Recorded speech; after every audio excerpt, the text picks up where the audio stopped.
F.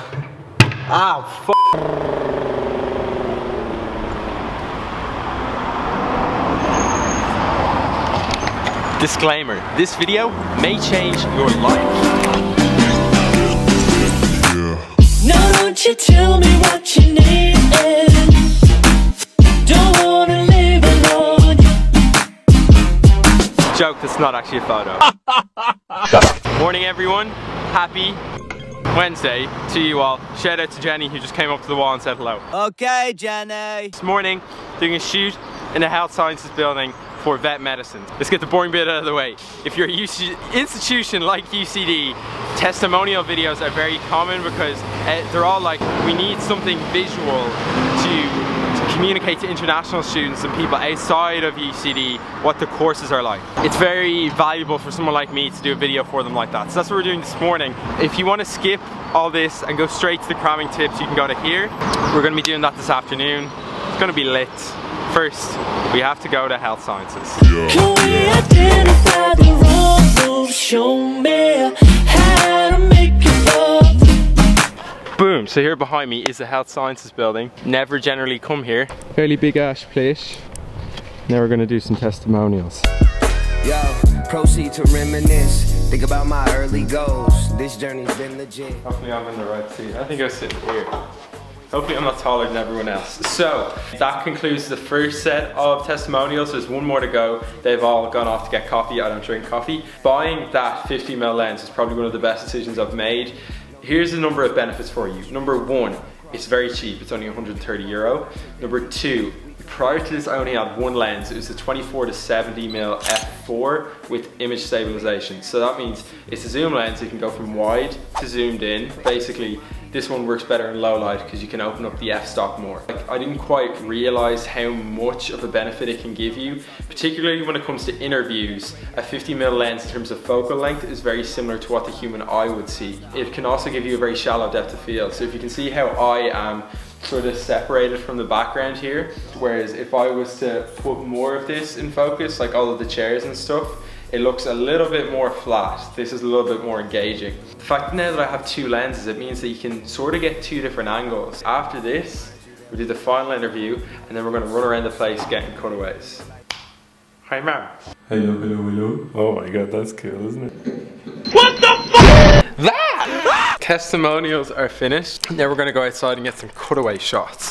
This is the first time I've actually gone in depth into the health sciences building, and it's sort of very big. One of the things that constantly amazes me about UCD is that it's literally like a mini city. There's parts of the city that you haven't seen before. The architecture building was one of those when I was doing my elective. That's a nice light. But the health sciences building is also one of those places.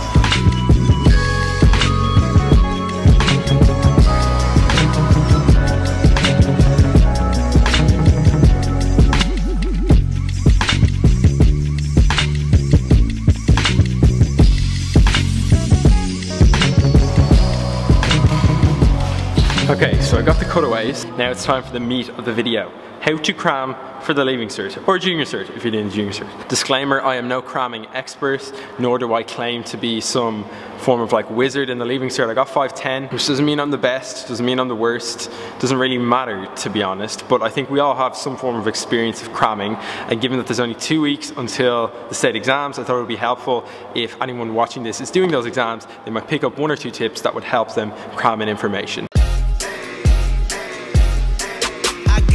Make notes in different ways, so don't just write them out, use audio as well. So particularly when it comes to languages, what I used to do, say for example with French, was on my iPhone do audio recordings of vocab that I might need, possible essay questions that I'd learned off.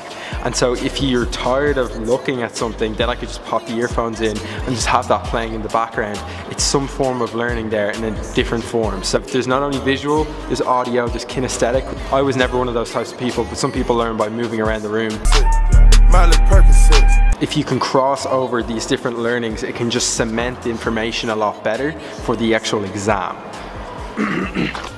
When it comes to stuff like English, I used to put quotes in my bathroom, in the car, in frickin' my bedrooms. Like everywhere I walked, I was repeating either some form of Shakespearean quote, some form of poet I could have done for section paper too. I'm squatting right now, this looks really weird. So then everywhere I go, if I was brushing my teeth, there's some form of revision. You're trying to pick up all those inches. The inches we need are everywhere around us. Those percentages so you can bring up your marks over time.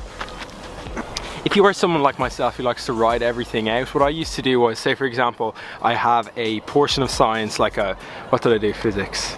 I'm trying to learn measuring the density of an object experiment. What I used to do is write out in, say, black pen everything I knew without looking at any notes. Then I go over the notes and then write in a different color pen the bits that I missed. So I write that in red pen, and then if I miss it again, I do it in green pen, and then I do it over and over and over again with loads of different pieces of paper. It's a good way of sort of ingraining the bits that you miss into your mind and learning more information.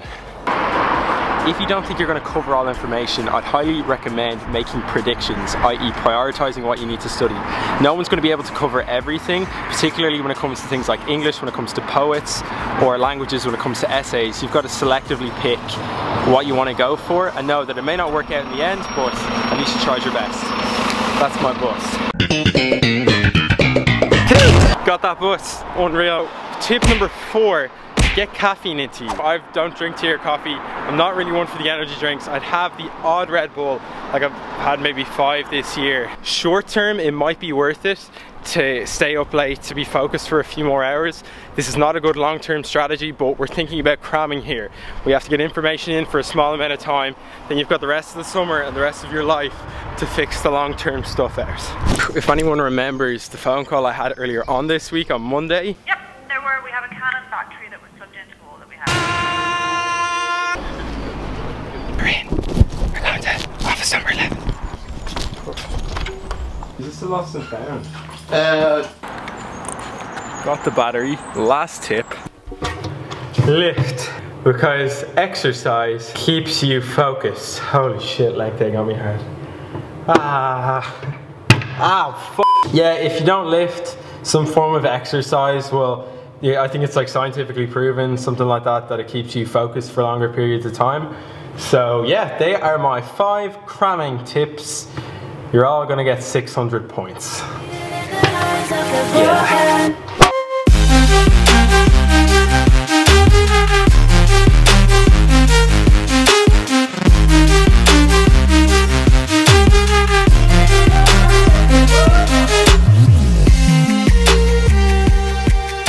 Those of you that follow my Instagram, you would have seen a picture on my story yesterday of me with an iPhone 5S. It was at this moment Jackson knew. This thing right here.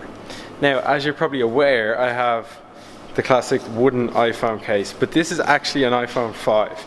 They look exactly the same, obviously in terms of size and stuff, but there's a problem. That problem is that iPhone 5s, as I found out when I got the Mavic, don't work with the Mavic. An iPhone 5S or above does, and hence I got this off Done Deal for like €180. I can just put my SIM card into it, but basically what I'm going to try and do now, oh look, this thing moves. Wow. I'm going to connect to the Wi-Fi, see if we can download the app, and then do our first drone flight on my own phone. Amen. It connected to UCD wireless. Yeah. I am the one. I'm going to download the app. I have to update the iOS first. Right lads, the app is on the phone. Now it's time to see if it actually works with the Mavic without having a SIM card installed. The moment of truth. Didn't want you stay, but you fell right in. Feeling like it's you who's been chosen. Only you can feed up your memories. Read it in the lines of the broken.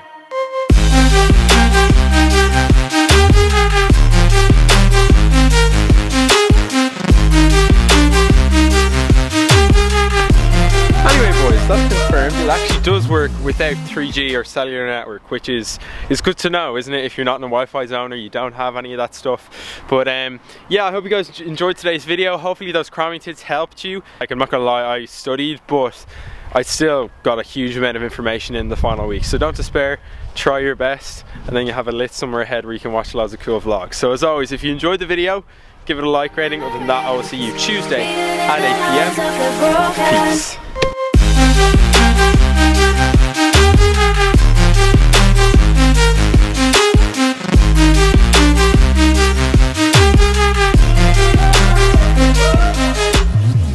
They are my 5 cramming tips. You're all gonna get 600 points. Yeah.